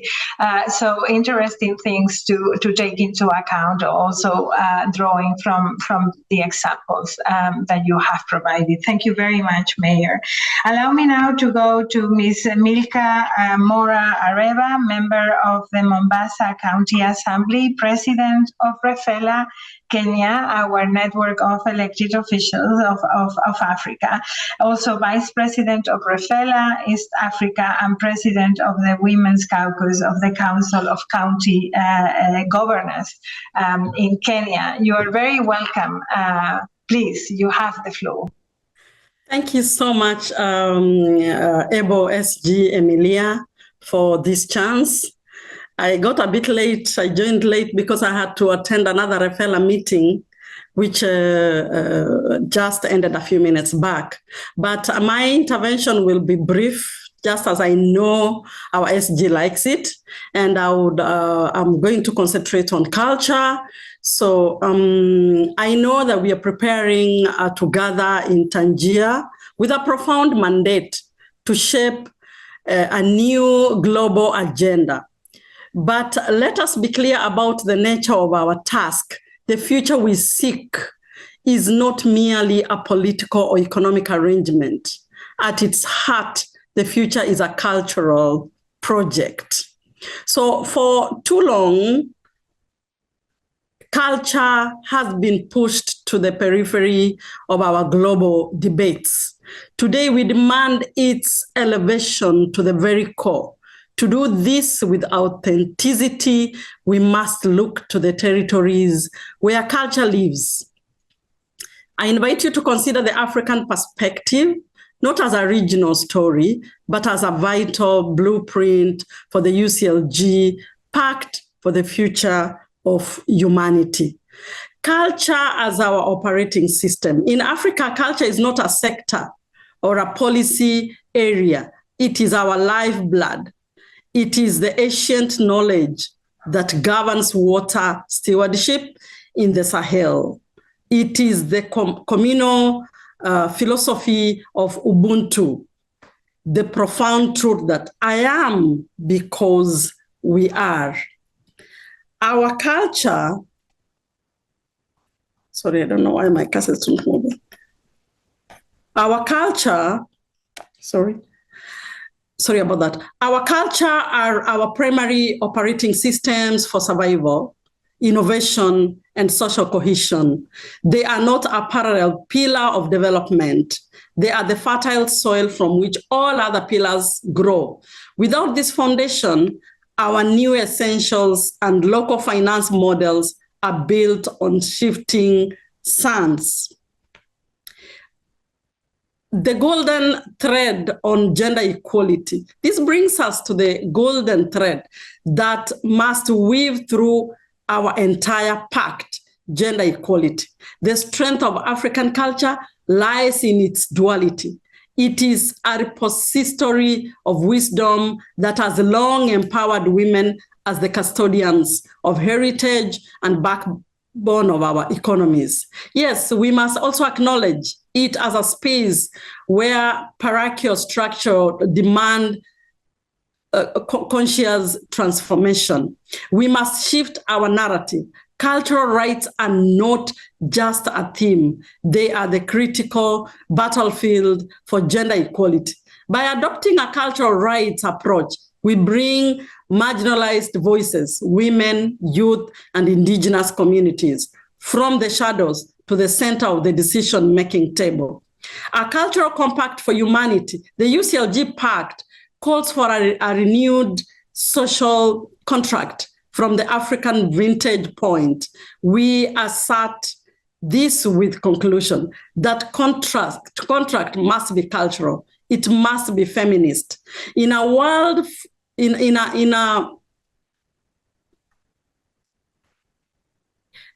sorry, my cursor is misbehaving. In a world fragmented by crisis, our cities and territories offer a different path, Africa's enduring lesson is that culture is our most sophisticated technology for navigating complexity. It teaches us how to balance memory with innovation and community with individuality. Let us depart from this meeting and the future meeting we are going to have in Tangier, not merely with a document, but with a cultural compact for humanity. Let us be the leaders who recognized that every climate action is a cultural act, and every step forward toward justice is a step in our shared cultural evolution. The era of policy silos is over, maybe. The moment has arrived for a goal that captures the very soul of development, one that honors the wisdom of our elders, the creativity of our youth, and the indispensable leadership of our women. The time for this future is now. We cannot wait anymore. Let us build it together. I thank you. Thank you very much, Milka, for this very, very inspiring intervention, for your phrase, which I will be using from now on, that culture is the most complex technology that we can think of, and for challenging us to define that compact that needs to be cultural and feminist. I would like to add that I think the combination of the protection of the commons, care at the center, culture and feminism are the key ingredients of this new generation of public service provision that we will be pushing for. So it has been a pleasure to listen to you. As always, Milka, thank you so much for being there with us, and I hope you spread the word in the Refela network so that we can make sure that these inputs are owned by all the women that we would like to play a very important role in our joint future. Allow me now to go to Ms. Dede Akepeye Mesan, the City Councillor of Gulf. I am really, yes, there, I see you. Welcome, Dede. The floor is yours. Merci. Bonsoir, Emilia. Bonsoir à tous les leaders d'opinion, tous les élus locaux qui sont présents ce soir. Je profite de l'occasion pour vous souhaiter mes vœux les meilleurs pour 2026. Ce soir, j'aimerais vous parler des services publics et droits essentiels pour une approche féministe et inclusive avec un clin d'œil sur l'Afrique. Il faut noter que les services publics sont des biens communs et leur qualité conditionne la vie de chaque citoyen. Et les collectivités et les communes sont des lieux où la vie quotidienne se joue. En ce qui concerne l'accès à l'eau potable, aux soins de santé, en passant par l'éducation et la mobilité. Pourtant, malgré ces efforts, les efforts de la décentralisation, ces services publics restent souvent insuffisants, inégaux, très mal répartis et parfois peu sensibles aux besoins spécifiques des femmes et des filles. Aujourd'hui, il ne s'agit plus seulement de donner des services, mais de penser des communes comme des espaces de justice sociale, de soins et de participation citoyenne. Donc, une approche féministe ne serait pas un luxe, mais c'est l'essentiel pour que chaque commune puisse vivre dignement et participer à la construction de sa communauté. Je vais aller sur 3 points et le point serait les droits et les services traditionnels. C'est une base incontournable. Les droits et les services traditionnels incluent l'eau, l'assainissement, l'énergie, l'alimentation, le logement et l'éducation, les soins de santé et la gestion des déchets, Donc, ces services sont des socles de la vie communautaire et dans de nombreuses villes et villages, spécifiquement en Afrique, ce sont encore les femmes qui supportent le poids du manque d'accès à ces services. Elles parcourent encore des kilomètres pour aller chercher de l'eau, assurer les soins de santé et subir les conséquences de la gestion défaillante des déchets. Au point 2, j'aimerais faire un clin d'œil sur les nouveaux droits et services essentiels. Penser à la modernisation. Aujourd'hui, il faut dire que les droits et les services essentiels doivent être également répartis et inclusifs. Les soins, les droits numériques, les espaces publics, la mobilité, le temps ou encore la participation culturelle. Ces nouveaux droits reflètent les évolutions de nos sociétés, surtout africaines. Une jeunesse connectée, des femmes qui veulent concilier le travail, la famille et l'engagement communautaire et des villes qui doivent être accessibles et sécurisées pour toutes et pour tous. Au point 3, l'approche féminine et inclusive. Pourquoi adopter une approche de soins, intégrer les réels besoins, les besoins spécifiques des femmes et des filles et des groupes vulnérables dans la conception des services publics est essentiel aujourd'hui. Elles ont des infrastructures scolaires, des infrastructures sanitaires seront séparées, des cliniques maternelles accessibles, des transports sûrs et abordables. Il faut reconnaître que les services publics sont des biens communs et des droits humains. Ce qui est offert à tous doit être accessible, durable et équitable. Favoriser surtout les partenariats publics, communautés, impliquer les associations au niveau local, les leaders communautaires, les citoyens dans la planification et le suivi de ces services-là. Un clin d'œil à l'Afrique, dans de nombreuses communautés, comme chez moi dans ma commune, ce sont les femmes qui organisent la vie active, la gestion de l'eau, l'éducation des enfants et leur implication dans les sphères de prise de décision ne serait pas seulement une question de justice, mais aussi un gage d'efficacité. Et pour conclure, je dirais qu'ensemble, faisons en sorte que chaque commune ou chaque territoire soit un lieu où les services publics répondent réellement aux besoins de tous et de toutes, où les femmes ont une place et au niveau central et les décisions et que chaque citoyen peut vivre dignement et décemment. Je vous remercie. Thank you very much, and thank you for reminding us that this is not a matter of justice alone. C'est pas seulement une question de justice, c'est en fait une question de vision de l'avenir, de ce qu'on veut faire ensemble. Merci, merci bien pour cette intervention très importante. Look, I'm going to tell you what, because we are reaching the end of the time that we had. I see a hand from Pinar. I also would like to give the floor to Carola Gunnarsson to make some concluding remarks, and I would like to hear again from Lorena Zárate, from the perspective of our partners.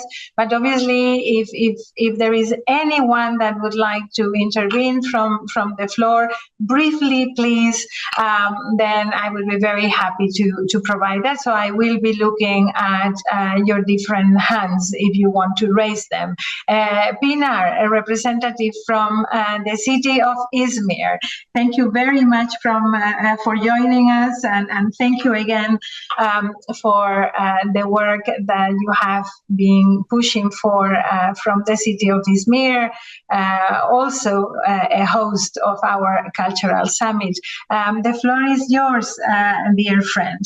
Thank you very much, dear Emilia, Secretary General. Hello, everyone. I am very pleased and honored to be here.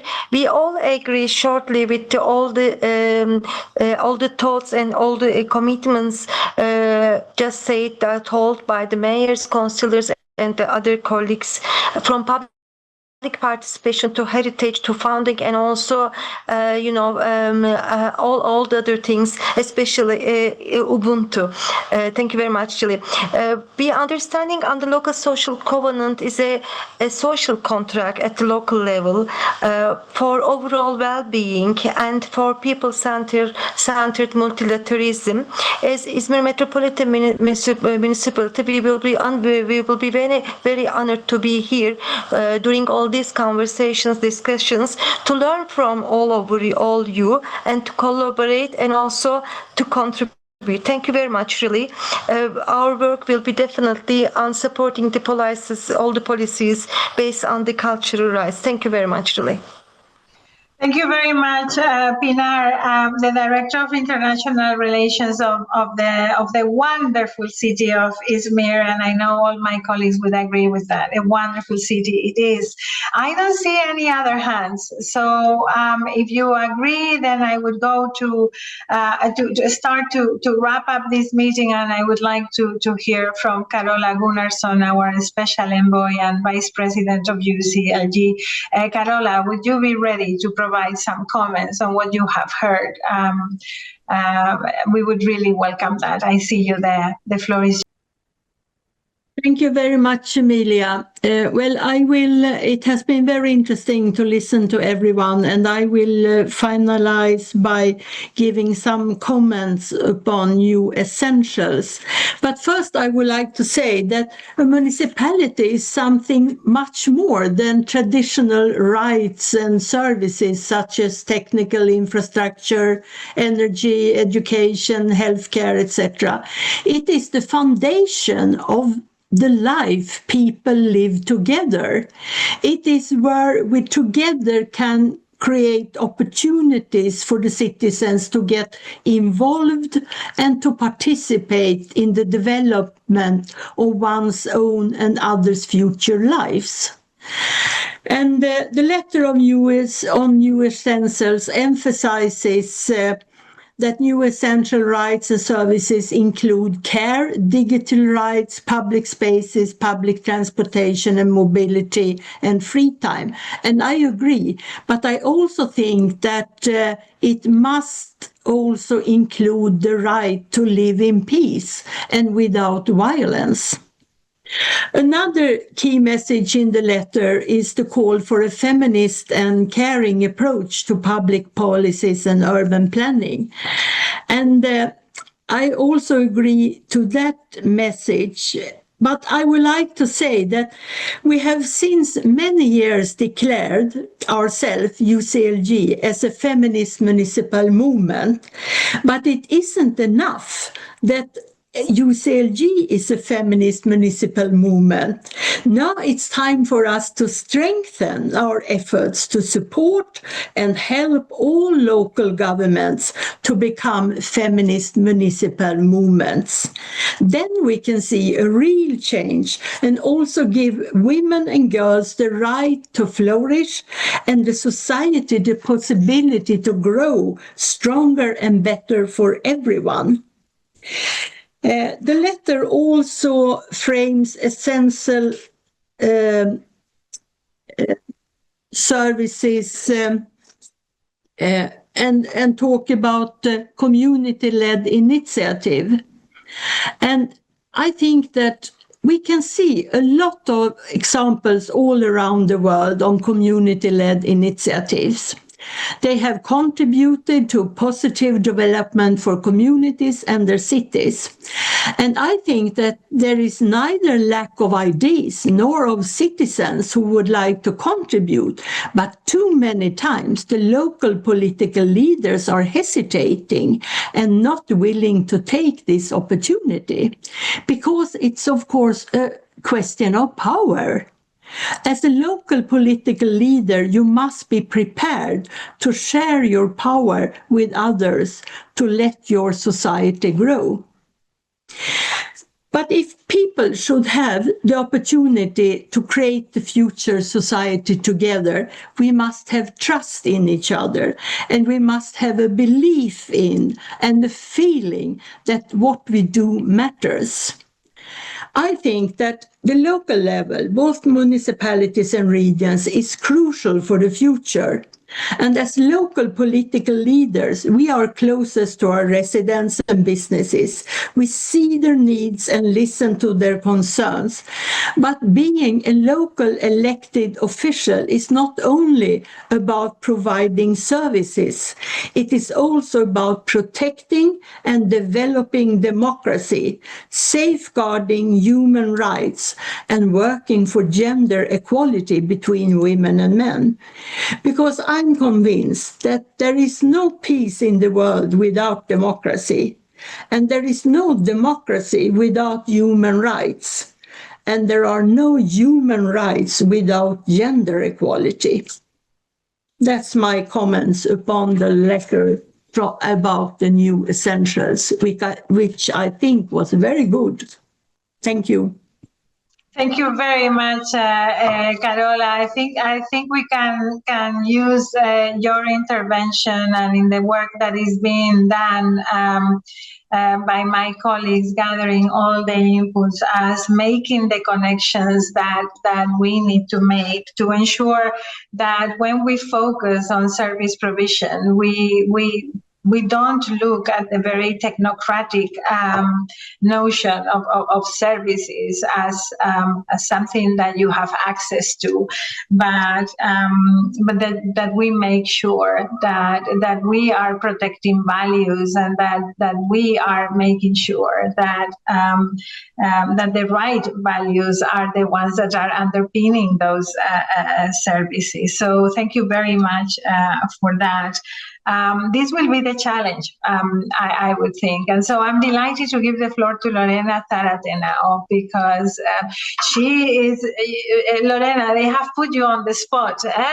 This is exactly the kind of conversation that we are having when we are discussing new essentials, which are not necessarily always new, right? It's not about new things, but it's about connecting some of the principles that we have learned, of the values that we want to defend, and how to make sure that we have the right priorities. We are not going into this from a very naive perspective. And Lorena, we have been doing this for a long time. So some thoughts on what you have heard. Thank you. Thank you very much, Emilia, and thank you to all of you. It's been a fascinating, very rich conversation and exchange. We really appreciate all the reactions, the proposals, the comments. We are looking forward to see those in writing so we can actually be sure that we don't miss many of the important points you were contributing to this dialogue. We couldn't agree more with all the contributions that were focused on the new essentials, all the emphasis on the feminist approach, on the commons, on the public-community partnerships. We can see that there is a momentum, and there is also like common language and building of a common agenda. So very much looking forward to the months ahead and other opportunities, including the retreat in February in Barcelona, and hopefully the World Urban Forum too. And then, of course, the Congress in Tangier to deepen in these conversations. Just one more minute to reflect on what you were provoking us, Emilia, at the beginning in terms of the difficult questions, right? You raised several issues linked to the difficult questions, including the feminist approach, including the pilots forever kind of never becoming policies and long-term programs, the cultural rights, the role of institutional and subnational banks and financing. And my first reaction, my feeling around that is that it is exactly because we are tapping into very transformative actions and proposals that we're facing those obstacles, and that we're facing those even setbacks. So not only opposition, but actually attacks, not only not support, but actually undermining of our initiatives. And it's exactly because they are transformational. So I will just make a general call to double down on those topics, not to start thinking about how we need to, divest from them or change them. Actually, I think we need to double down. And part of that is this more holistic approach and connecting all the dots, as you were mentioning. So as national governments and traditional multilateral system seems to be navigating towards, austerity, extraction, war and violence and authoritarianism, I think we at the local and regional level, together, civil societies and local governments, we are making clear our call for, deepening social protection, deepening democracy and redistribution, and of course, care and solidarity at the center. And this is not polarization. This is just making clear that the manufactured polarization and fragmentation is actually masking the crucial issues that there are like different visions about the world we want to live in. So thank you very much and looking forward to the upcoming opportunities. Thank you. Thank you very much, Lorena, for the way that you and the organization that you work with, the International Platform for the Rights of the City, is joining us in walking this path. It is a path that we have been developing together. I think that now we are deepening some of the concepts at a very challenging moment when everything seems to be under discussion. We take good note of how important it is to double down on the values and the visions. One thing that I'm taking away from this exercise today is the exceptional circumstance of a world organization like UCLG that is not only having its agenda changed, but is getting renewed mandate to deepen the path that we had chosen together before this new world order was already starting to emerge. So this is a couple, is over 2 decades of work that we are trying to deliver on. And I think this is extraordinary. I think this is something that we need to acknowledge. And we are doing this, yes, in a polarized moment, but at a moment where our membership is still very representative, where different parts of the world are bringing strong messages around concepts that are not that popular at the moment. Feminism isn't popular. Sustainable development goals are not popular. Sustainability are not that popular. And we are doing this together from the different realities and the diversity that we had here today, the voices that we heard, but also many others that are following this work that were in our list. You know how the Life of Mayors is, and some of them were not able to join, from our membership from Iraq, our membership from Eurasia, all of them confirming this mandate to continue working on these values, to continue working on this path, is something that I am really giving great importance to at this moment in time, where we need to increase our efforts to deliver on that agenda. So I think we are into something good here, and I do know we have a lot of work ahead, and that we need to tackle some of the most uncomfortable issues. But a lot of what has been shared today is already pointing out to some of the difficulties that we need to look into. It's clear to me how some things are emerging very, very strongly, and how maybe we need to think of how we see care and culture as critical components of those new essentials, and how we bring that into discussion as new essentials themselves. Finding the balance between public policy and freedom and agency of communities will also be something that we will need to explore. And our way to deal with this more transactional model, that is constantly negotiating, that is also something that we will need to look into, because the collective agenda that we need to build is very based on collectivity and not only transaction, but it is about sharing and redistribution of power. So thank you all for these. Next steps, we are going to be deepening this dialogue during the retreat. We are going to be inviting the counselors, this group and beyond, to provide written inputs. We have a couple of more sessions in the coming weeks, so if you're still interested to hear from other perspectives and other topics, please join us. We're trying to break the silos between topics, so very welcome to participate again in the following sessions. Please, we encourage you to provide written input so that we don't forget anything. We have the mural that is going to be reflecting what we have discussed. So hopefully, Lorena, we will not be missing things.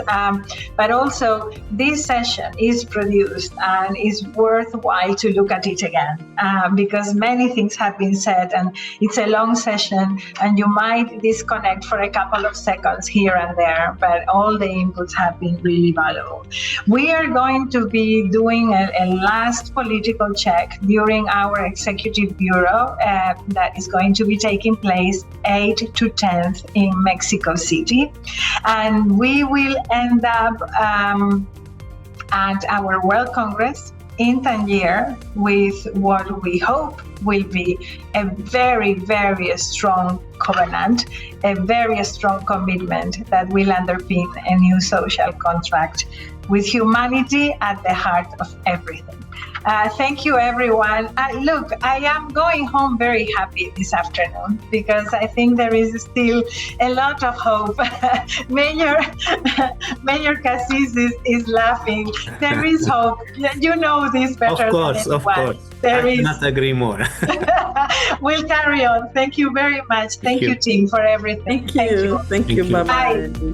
Take care of yourselves. Continue to believe. Bye. Bye. Bye. Thank you. Thank you.